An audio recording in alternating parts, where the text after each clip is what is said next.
He didn't say, "I don't love you anymore." It was worse. It was clinical, corporate. "I need someone who adds value to my brand, Eleanor. Someone successful by my side." Richard said it with the same calm detachment as someone announcing the closing of a quarterly report. He was standing by the bedroom door, already dressed in an expensive suit she didn't recognize. The black roller suitcase waited by his side like an obedient dog. Eleanor was sitting on the edge of the bed, her body heavy with 7 months of pregnancy. Her hand instinctively went to her belly, a protective gesture that seemed to irritate him. He looked away, focusing on a random spot on the wall. "Add value," she repeated, her voice low, almost a whisper. The question wasn't asking for an explanation, it was pleading for reality to dissolve. "Exactly," he confirmed, adjusting the knot of his tie. "Business is about perception, about alliances. I'm about to close the biggest deal of my career. I need a partner, not a—" He made a vague gesture in her direction at her belly, at the apartment they had shared for 5 years. The word he didn't say, liability, hung in the air, dense and cold. She didn't cry. A part of her registered the fresh wound, but instead of tears, an icy current shot up her spine and her hands grew cold. She felt the baby move, a gentle ripple, oblivious to the demolition happening outside. "Who is she?" Eleanor asked. The question was a formality. She already knew, or at least suspected. The last-minute business trips, the scent of a floral perfume that wasn't hers, the way he spoke about Amanda, the venture capitalist, with an admiration he hadn't used for her in years. Richard hesitated for a second, a flicker of something that might have been guilt, but it vanished too quickly. "That doesn't matter. What matters is that I'm being honest with you now. I'm setting you free." "Free," she repeated. The word had a metallic taste. Free to raise a child alone. Free to one day explain to that child why his father decided she didn't add value. He picked up the suitcase. The sound of its wheels on the hardwood floor was the only noise in the crushing silence. He didn't look back, didn't say goodbye. He just opened the front door and closed it behind him. The click of the lock was sharp, final. Eleanor remained motionless. The air in the room felt thin, hard to breathe. She stood up slowly, the weight of her belly unbalancing her for a moment. She walked to the living room and looked out the window. His car, a black executive sedan, was already pulling out of the parking garage. Beside him, in the passenger's seat, the silhouette of a woman with sleek blonde hair was settling in. Amanda. Eleanor's gaze fell to the coffee table. On it lay the manila envelope with the results of her latest ultrasound, the black and white image of a tiny face, a profile she had spent hours admiring. She didn't scream, didn't break anything. She just felt her legs give way and slid to the floor, her body curling around her belly. A tremor started in her hands and spread, uncontrollable. It wasn't pain, it was something else. A quiet, profound chemical transformation. If anyone ever doubted her strength, let them know this. Sometimes, the courage of a woman left alone is exactly what the world needs to see. The first few weeks were a blur of cruel formalities. Lawyers, paperwork, the division of assets, which he handled through an intermediary as if she were a defunct subsidiary of a failed company. He offered a settlement, a figure calculated to seem fair but was, in reality, an insult, a way to wash his hands of the matter. Eleanor refused it. Her friend Claire, a tough-as-nails lawyer, nearly strangled her over the phone for it. "Are you crazy? It's your right, and your son's right." Claire's voice was shrill. "It's not about the money, Claire. It's about what comes with it," Eleanor answered, her voice calm. "It comes with the obligation to be grateful. It comes with his power to say he's taking care of me. I don't want anything that comes from him." Claire sighed on the other end of the line. "Okay, you stubborn mule. But what about the project? GreenFuture? Are you just going to let him take that too?" Eleanor closed her eyes. The project was more than a project. It was her life's work. An idea she'd started developing in architecture school, a system for sustainable, low-cost construction in urban areas. Richard, with his nose for business, had seen the potential. "We can change the world with this, Eleanor," he used to say at the beginning. "We." For the last 2 years, she had worked on it day and night. She developed the prototypes, wrote the specifications, created the entire theoretical foundation. Richard handled the business side, pitching to investors, networking, and subtly began referring to it as my project. Her name started disappearing from emails and presentations. Immersed in the technical work and her pregnancy, she hadn't noticed the quiet appropriation in time. He registered the patent in his name, Claire. I just found out last week, Eleanor confessed, her voice cracking for the first time. There was a heavy silence. That son of a bitch, Claire muttered. Eleanor, we can sue. We have your drafts, your old emails. Against his corporation? With the lawyers he has? I'm 8 months pregnant, Claire. I don't have the strength or the money for that fight. Not now. She hung up and went to her old home office, a small room now being transformed into a nursery. The walls, once covered in blueprints and calculations, were painted a soft blue. In the corner sat a stack of boxes. Inside one of them, marked GreenFuture Project, Drafts, was all of her research. Years of work. She opened the box. The smell of paper and graphite filled the air. Page by page, she went through everything, her notes, the technical drawings, the dates. In a hardcover notebook, she found the log from a meeting 2 years prior. Her signature and Richard's, side by side, on an initial collaboration agreement they never legally formalized. Below it, the date, the 15th of October 2023. It was fragile proof perhaps, but it was proof. She didn't sleep that night. The anger, which had been a cold ember, began to glow. It wasn't an explosive rage, but a focused, sharp energy. She didn't want his money. She didn't even want his name on her son's birth certificate. She wanted something more. She wanted back what was hers. In the following days, she established a new routine. By day, she assembled the crib, washed the baby clothes, and prepared the nest for her baby's arrival. But at night, when the world was quiet, she sat at the kitchen table with her laptop, the screen's glow illuminating her focused face. She started digging. Richard was everywhere. Articles on business news sites, photos in society columns, always with Amanda by his side. The caption was almost always the same. Richard Thompson, the visionary behind the GreenFuture project, and his girlfriend, venture capitalist Amanda Torres, the corporate world's new power couple. Girlfriend. The word hit her, not with pain but with clarity. His rush to discard her, to erase the past, now made perfect sense. In one of the articles, a piece of information caught her eye. He had been nominated for the prestigious Innovation and Leadership Award. The black tie ceremony was to be held in 2 months. The reason for the nomination, the revolutionary GreenFuture project. A chill ran down Eleanor's spine. The ceremony would be live-streamed. The entire industry would be watching. Investors, competitors, the press. She opened a new tab in her browser and started typing. She looked up the award judges, the corporate sponsors, past keynote speakers. And then she found a name. Bedrock Construction, one of the largest firms in the country, known for investing in green technology. And, to her surprise, one of the main sponsors of the awards event. A bold, dangerous idea began to form. She went back to the box of drafts and took out the notebook with the signed collaboration agreement. She scanned the document. Then she scanned dozens of other pages, the earliest sketches, the equations, the blueprints in her unmistakable handwriting. With the material organized in a secure folder, she opened LinkedIn. She searched for Bedrock Construction, filtered by executives, and found a name, Stephen Vance, Director of Innovation. She wasn't going to sue Richard. She wasn't going to fight him in the mud. There was a smarter, cleaner, and ultimately, far more devastating path. She drafted a short, professional email. Dear Mr. Vance, my name is Eleanor Hayes. I am the architect and original creator of the concept behind the GreenFuture project. I am in possession of documentation that proves the conception and initial development of the project, long before Mr. Richard Thompson's involvement. I believe that Bedrock Construction, as a leader in sustainable innovation, would be interested in knowing the true origin of a technology it is about to award. I am available for a confidential discussion.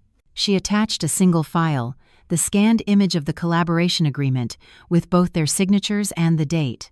Before doubt could paralyze her, she clicked, "Send." The sound of the click echoed in the quiet apartment. Eleanor placed a hand on her belly, feeling the rhythmic movement of her baby. A cold calm washed over her. The war wouldn't be fought with screams and tears. It would be fought with documents, facts, and strategy, on a stage much grander than the living room he had abandoned. The reply didn't come the next day, or the day after. For a week, the only sounds in the apartment were the ticking of a wall clock and the echo of her own footsteps. Every phone notification made her heart leap, an adrenaline surge that left her hands trembling, only to reveal a promotional email or a text from her mother. Doubt began to gnaw at the edges of her resolve. Maybe the idea had been naive.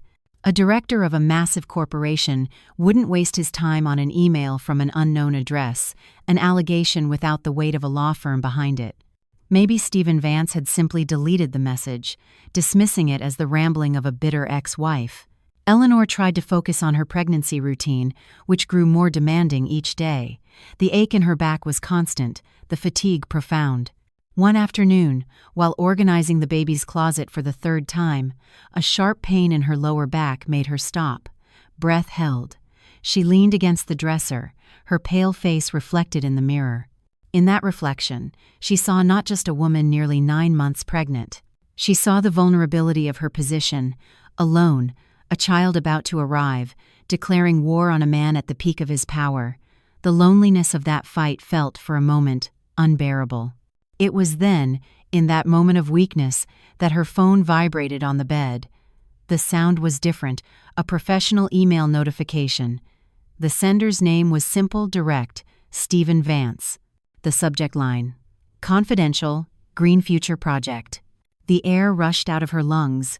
Her legs, suddenly unsteady, forced her to sit on the edge of the bed. With stiff fingers, she opened the message. The text was as succinct as hers, stripped of corporate fluff. Miss Hayes, your email and the attached document have generated considerable interest. The integrity of the projects we support is of the utmost importance to Bedrock. I would like to schedule a video call to discuss your claims in further detail. Please advise on your availability. Regards, Stephen Vance. He hadn't asked for more proof. There was no skepticism, just a direct invitation. Eleanor felt a wave of something that wasn't quite relief, but a chilling confirmation. The hook was set. She replied immediately, proposing a time for the next day, her hand steady as she typed, her mind already calculating the next steps. She would ask for nothing in that meeting. No money, no position. She would simply present the facts, clinically and irrefutably. The power of her position wasn't in what she wanted, but in what she knew. The video call was surreal. On the other side of the screen, Stephen Vance wasn't the intimidating executive she had imagined. He was a man in his late 50s, looking weary but with incredibly sharp, attentive eyes. He wasn't in a lavish office but what appeared to be a home study, with a wall of books behind him. He listened without interruption as Eleanor spoke for nearly 20 minutes, her voice calm and methodical. She walked him through the digitized notebooks, the dated architectural plans, the initial email exchanges, where Richard still treated her as the mastermind behind the operation. She didn't mention the betrayal, the abandonment, or the pregnancy. She kept the focus strictly professional, on the project's development timeline and the subsequent appropriation of her authorship. When she finished, the silence stretched. Stephen Vance watched her, his gaze analytical. "Miss Hayes," he began, his voice deep. "Richard Thompson pitched this project to us 6 months ago. He showed us impressive financial projections and an aggressive business plan, but he was vague on the technical details. Whenever our engineering team pressed for specifics, he would deflect, promising reports that never materialized." He paused, his eyes seeming to meet hers through the screen. "Your documents are not vague. They are the foundation that was missing. They're the black box he could never open for us." Eleanor just nodded, waiting. "The Innovation and Leadership Award is sponsored by us," Vance continued. "Richard Thompson's selection was heavily influenced by our nomination. If your allegations are true, and I have little doubt they are, we are not just looking at intellectual property fraud. We are looking at a man who deceived our board and is about to receive an honor based on a lie. That is unacceptable." The word unacceptable was delivered with a weight that revealed the contained fury of a powerful man who discovers he's been played. "What do you want, Eleanor?" he asked, using her first name for the first time. The question was the turning point. Eleanor took a deep breath. "I don't want a lawsuit, Mr. Vance. That would be long, expensive, and it would cast him as a victim. I don't want money. That would make him believe he can buy silence. What I want is for the truth to be told, on that stage." During that ceremony, Stephen Vance raised his eyebrows. A look of genuine surprise crossed his face, quickly replaced by a half-smile of admiration. "That's bold. You want a public confession?" "I don't want a confession from him," Eleanor corrected. "I want an exposure. I want the project to be presented by the person who created it, and I want it to happen at the very moment he believes he's on top of the world." The idea hung between them. It was a plan of such precise theatrical revenge that it bordered on the impossible, but in Vance's eyes, Eleanor saw no hesitation. She saw the glint of a strategist recognizing a masterstroke. "The ceremony has a rigid schedule," he mused, more to himself than to her. "But there's always room for a surprise, a special tribute, an unexpected speaker." He looked at her again. "Would you have the courage to step onto that stage, Eleanor? In your condition? In front of all those people?" The question wasn't a challenge. It was a confirmation. He was considering it. He was planning. "I don't just have the courage, Mr. Vance," Eleanor replied, her voice firm as steel. "I'm making it a point of honor." The deal was sealed without a handshake, just a nod through the screen. In the days that followed, communication became more frequent and more discreet. Claire, her lawyer friend, was brought into the circle of trust, reviewing a consulting contract Bedrock offered Eleanor. It wasn't a job, but an agreement for developing new sustainable technologies, a way to legitimize her within the company structure without raising suspicion. The pay was substantial, but more importantly, the contract formally recognized her authorship of the core principles of GreenFuture. It was her first concrete victory. Meanwhile, Richard's world was one of flashbulbs and applause. He and Amanda were the couple of the moment. Photos of them at charity galas, at weekend getaways to exclusive resorts. In an interview with a business magazine, he pontificated at length about the importance of honesty and hard work. "You can't build anything lasting on a weak foundation," he told the journalist with a confident smile. "Integrity is the keyword." Eleanor read the interview while sitting on the nursery floor, assembling a mobile of tiny felt planets. His words no longer hurt her, they only fueled the cold flame inside. He wasn't just lying to the world, he was lying to himself, building a narrative in which he was the hero, the visionary. And the fall of a man who believes his own fiction is always the most spectacular. 2 weeks before the awards, Claire visited, bringing lasagna and a worried look. "Are you sure about this, Eleanor? This is huge, and the baby could come at any moment." "He'll wait," Eleanor said, touching her belly. "He knows his mom has an important engagement." Claire looked at her calm, at the methodical way she was organizing her presentation slides on her laptop. They were the same slides from years ago, but now with the Bedrock Construction logo in the corner. "Aren't you scared?" Claire asked quietly. Eleanor stopped typing and looked at her friend.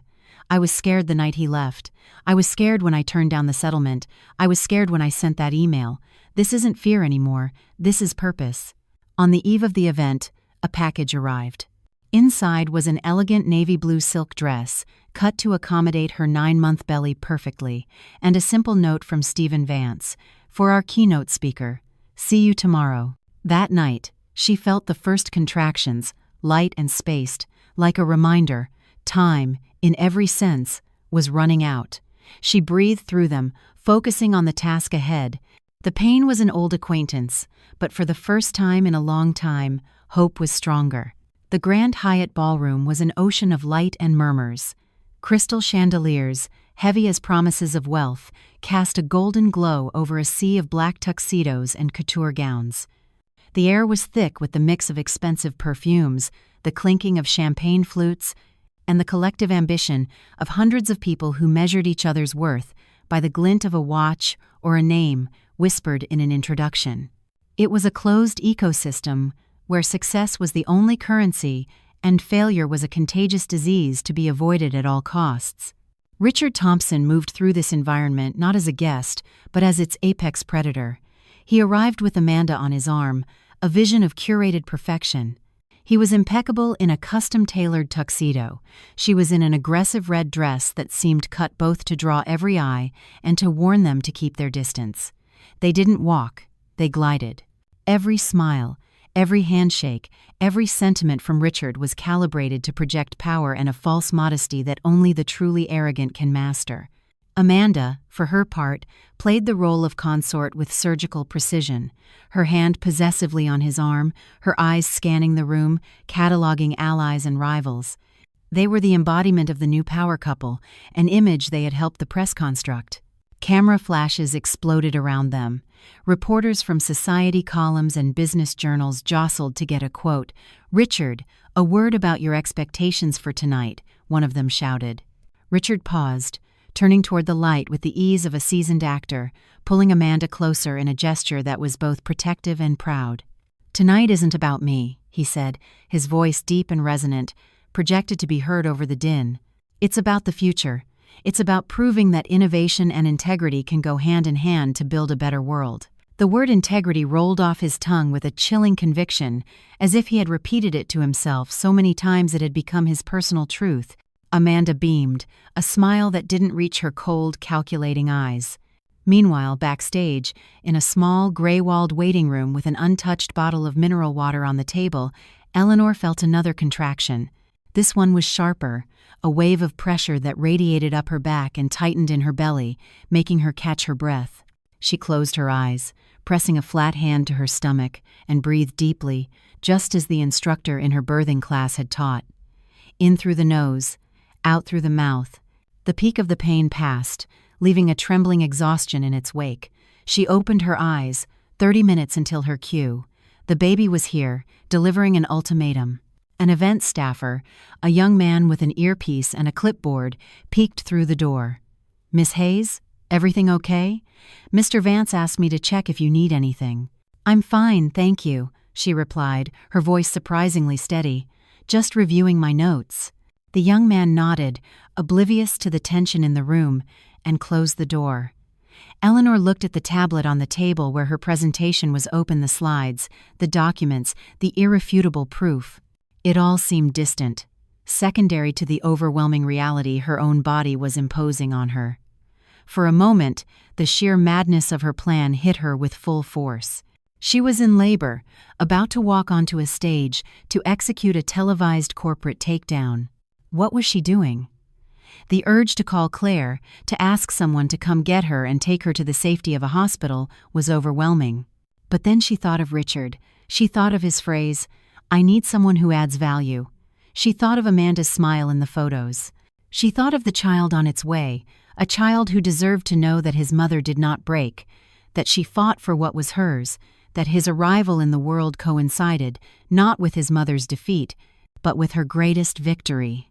The hesitation dissolved, replaced by a cold, sharp clarity of purpose.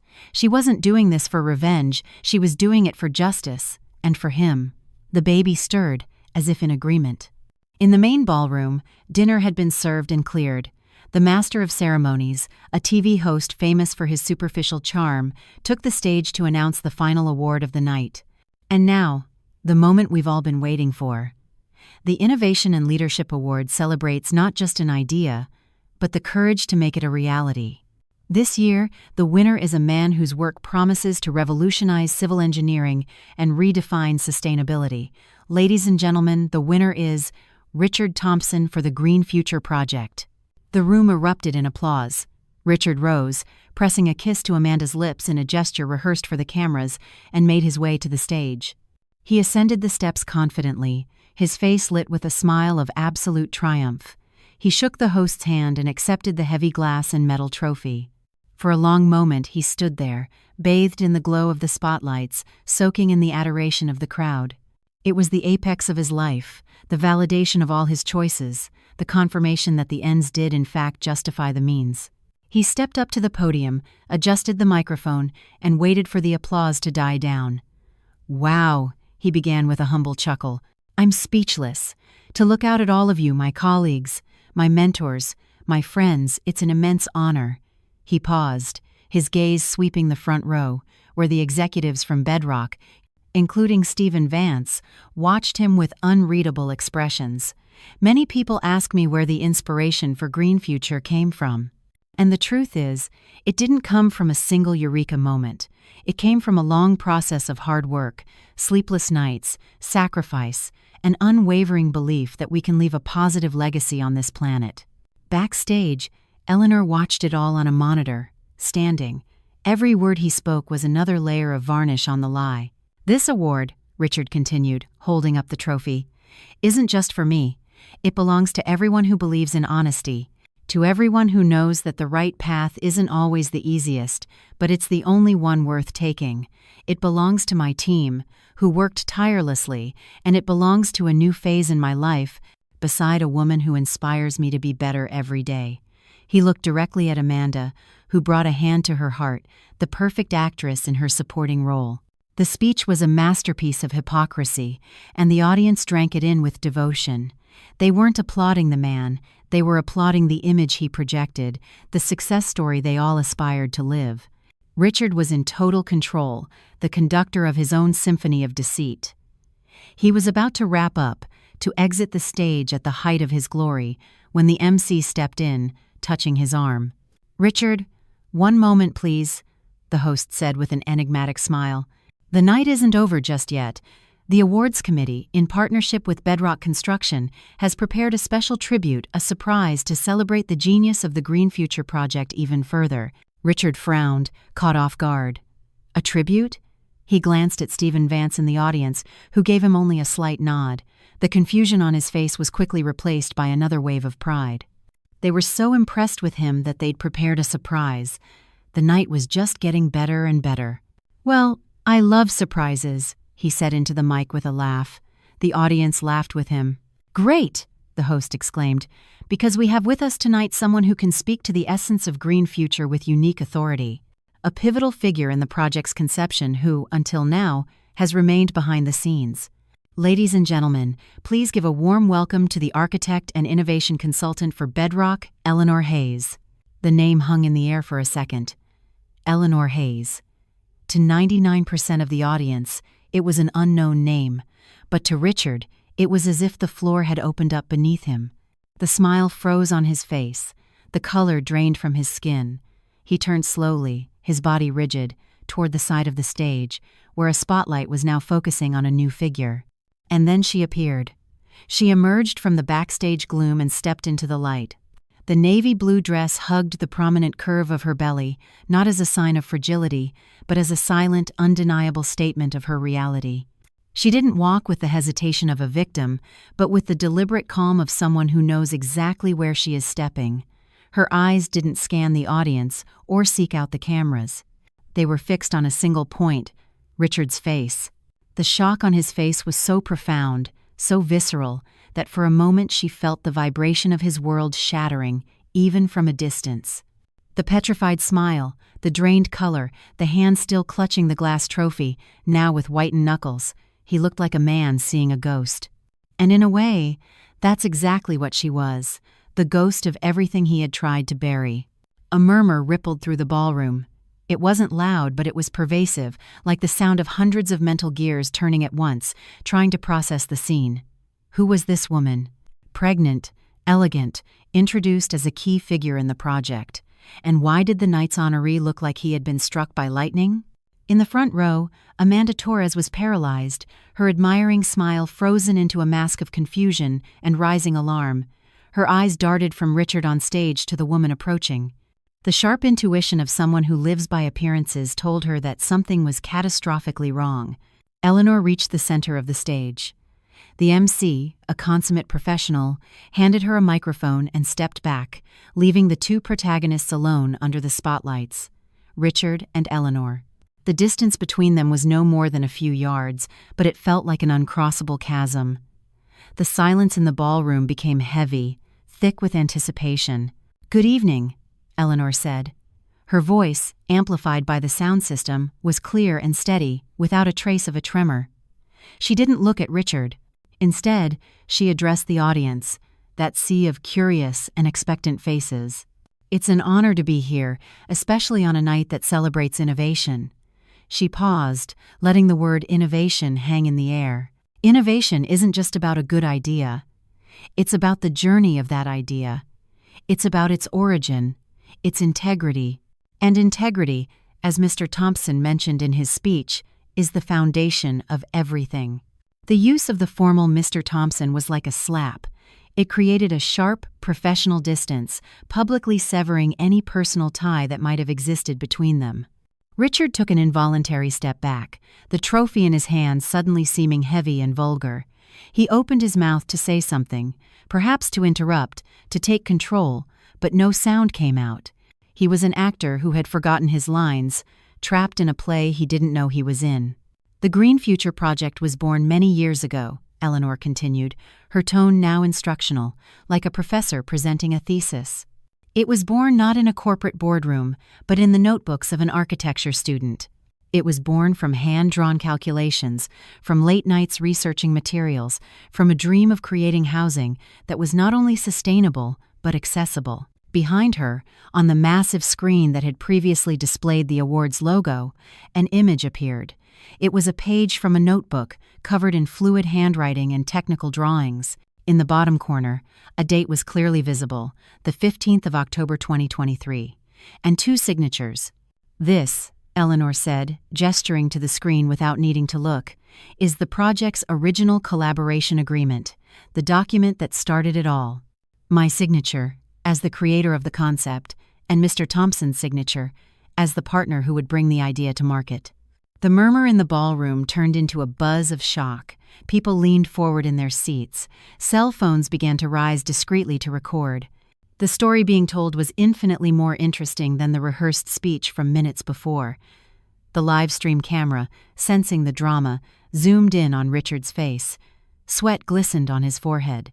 His eyes were wide, trapped by the image projected on the screen, the proof of his lie, exposed in monumental size for all to see. In business, as in life, authorship matters, Eleanor went on, her calm making the situation even more brutal for him. It is the proof of the work, of the dedication. And when someone appropriates another's authorship, they aren't just stealing an idea, they are stealing a history, they are stealing a life. The screen changed. It now displayed dozens of documents in rapid succession, more notebook pages, detailed architectural plans, initial emails. In all of them, Eleanor's handwriting, her notes, her unmistakable mark, it was a flood of evidence, presented clinically and overwhelmingly. Richard finally found his voice. This is absurd, he stammered, his voice an octave higher than normal, bordering on desperate. Eleanor was. She was a collaborator, an assistant. The idea was developed by me, by my team. Eleanor turned to him for the first time. Her gaze held no hatred. It held something far worse, pity. Assistant? She repeated, the words spoken with icy clarity. I don't recall an assistant being capable of developing the mathematical modeling that is the core of the project's energy efficiency system. Perhaps Mr. Thompson can explain to the audience the principle of thermal flow optimization that he claims to have created? Or perhaps he could show us his development notebooks. The silence that followed was the answer. He couldn't. He was the salesman, the front man. He knew how to sell the car, but he had no idea how the engine worked. And now, she had invited him to open the hood in front of the entire world. At that moment, a much more intense contraction hit her, a sharp pain that stole her breath and made her waver for a fraction of a second. She brought her free hand to her belly, an instinctive, unmistakable gesture. The entire audience saw it. The image was devastatingly powerful. The pregnant woman, the project's creator, being publicly belittled by the man who had abandoned her and stolen her work. The narrative was no longer about intellectual property, it was about human betrayal in its rawest form. From the front row, Stephen Vance stood up. I believe Miss Hayes has something more to say, he announced, his deep voice cutting through the tension. He looked directly at Richard with glacial contempt. Eleanor regained her breath. She looked out at the audience, at the hundreds of faces now watching her with a mixture of shock, sympathy, and fascination. Bedrock construction, she announced, has acquired the consulting and development rights for the GreenFuture project, and I, as its original creator, will be leading the team that will make it a reality. A reality based on transparency and integrity. It was the final blow. She hadn't just exposed his lie. She had made him irrelevant. She had removed him from the equation of his own success.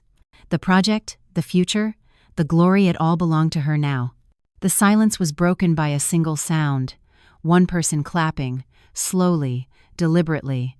It came from Claire, sitting in the middle of the audience, tears streaming down her face.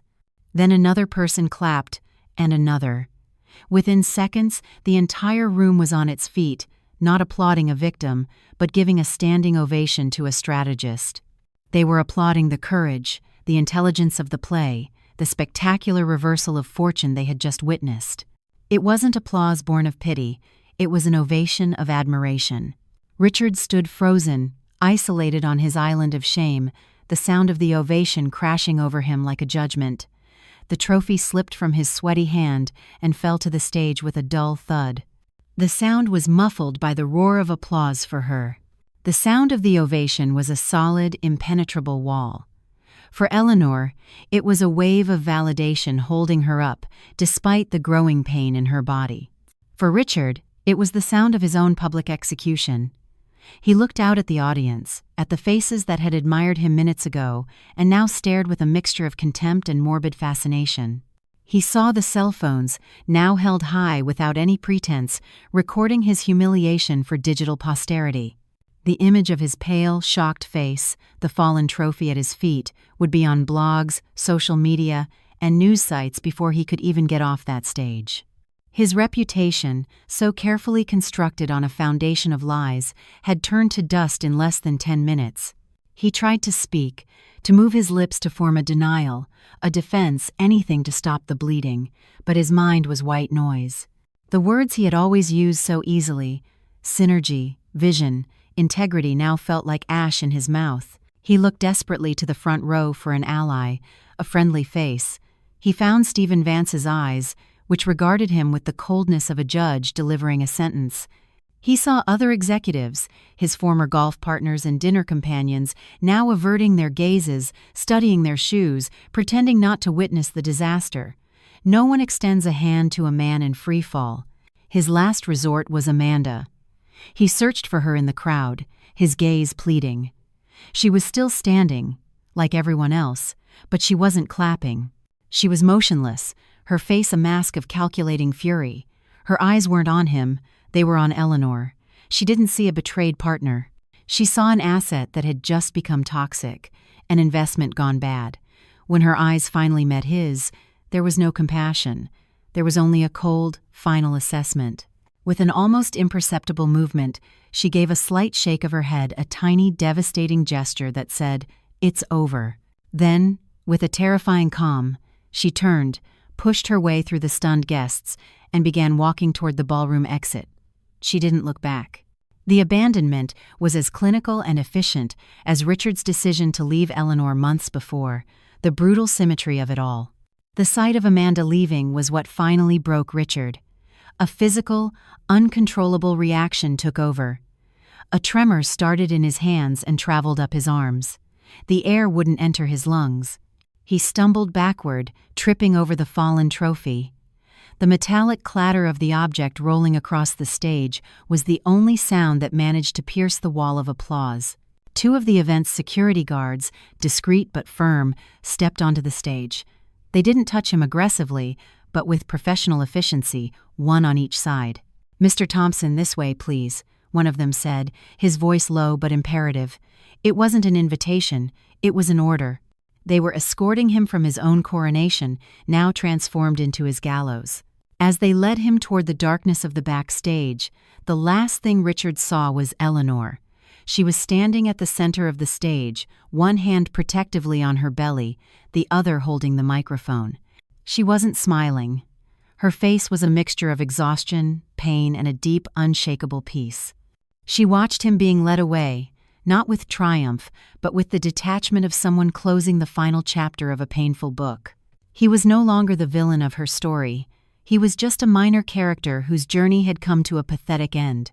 On stage, as soon as Richard disappeared from view, the MC, recovering from his shock, rushed to Eleanor's side. "Miss Hayes, are you all right?" he asked, genuine concern in his voice. The ovation was beginning to subside, replaced by a buzz of excited conversation. Eleanor felt another contraction, longer and stronger than all the ones before. The pain bent her over slightly.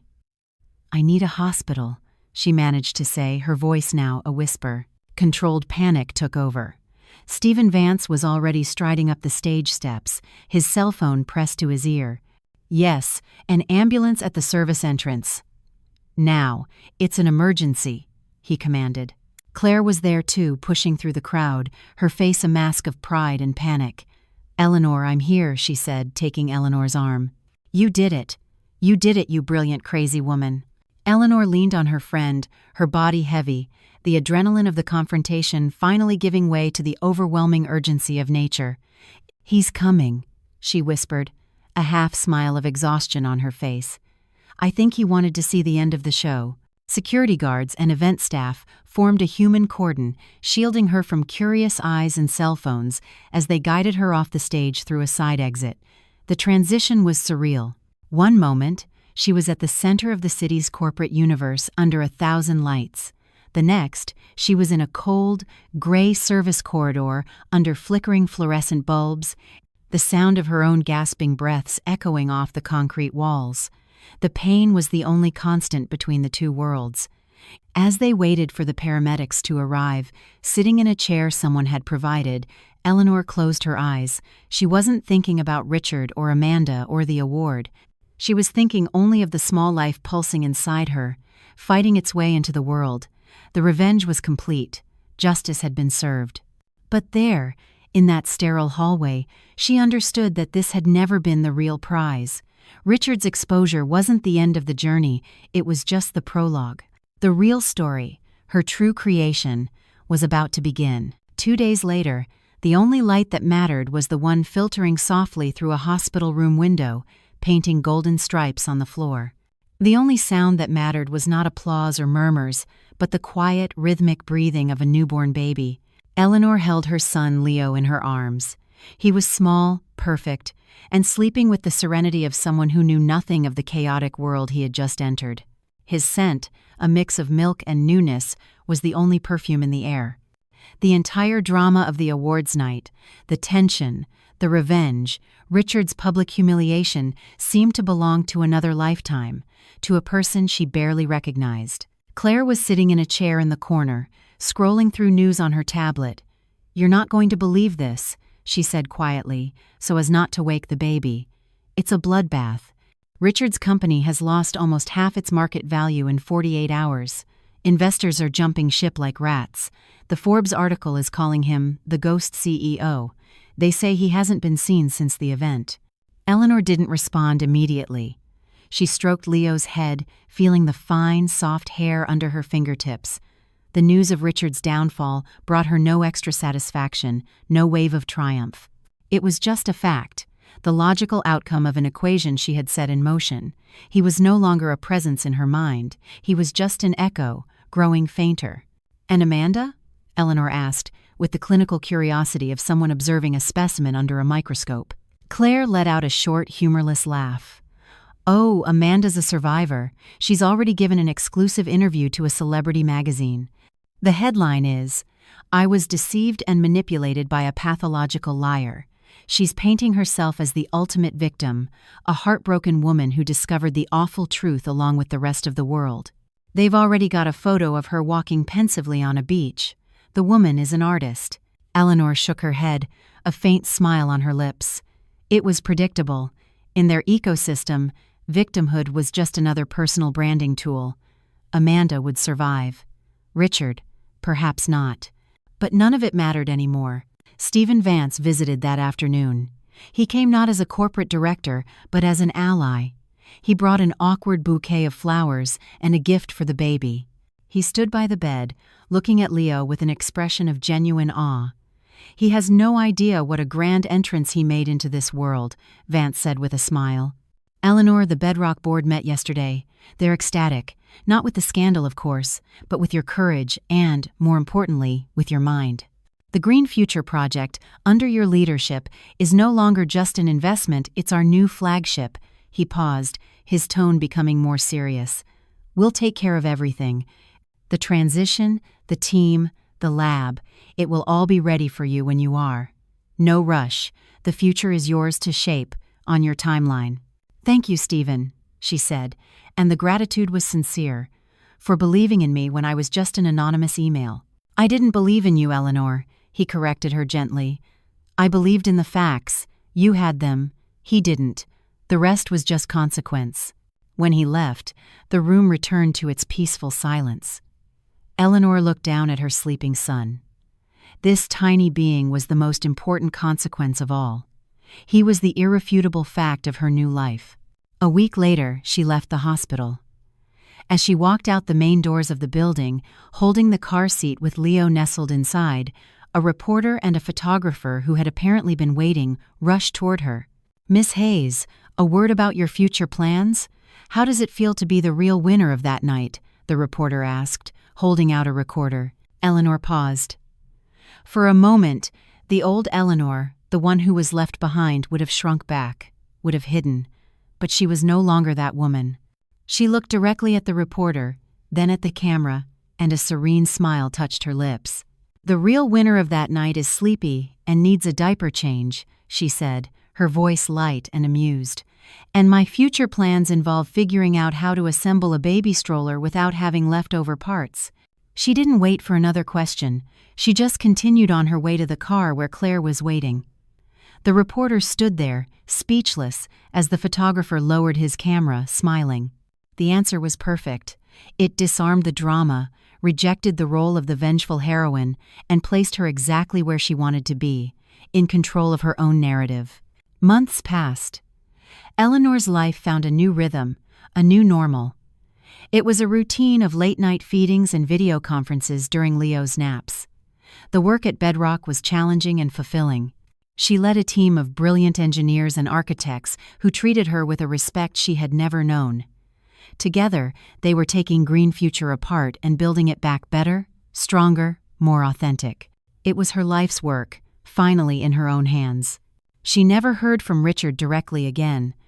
She heard, through the grapevine, that he had moved to another country, trying to start over far from the epicenter of his humiliation.